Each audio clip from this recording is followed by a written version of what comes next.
This exclusive footage shows the devastation caused by a suspected arson attack on a church in Erdington in the very early hours of Thursday morning. Taken from a fire service cherry picker high above St Barnabas Church, the footage shows the smouldering charred remains of the building, which has been at the heart of the community here since 1858.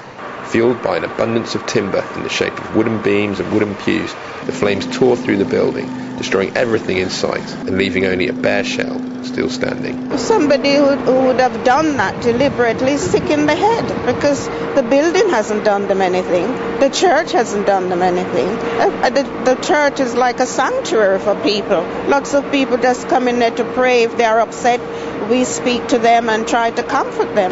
Everything's gone, the beautiful Victorian stained glass windows, all the ropes, the banners that people have made, and all the organ, and a huge library of church music, choir music, hymn books, all that have gone. We're going to find somewhere to meet. Of course we are, because the church is the people. The church isn't the building, but nevertheless it's very precious to us. There are people who've been worshipping there 50, 60 years.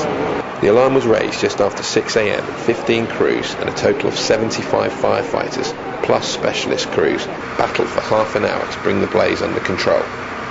Police cordoned off a 50-metre section of Erdington High Street for most of the day to allow fire investigation officers to sift through the smoking remains in an attempt to establish how the fire started. It is speculation, but because the fire was quite serious when they got here, it probably does lead us to believe that the fire was burning for a considerable amount of time before the first caller came in. All fires are devastating to the people who experience them. But obviously with something like this, it has such an impact on the local community. The church, I believe, is used by all sorts of people for all sorts of reasons, not just for worship.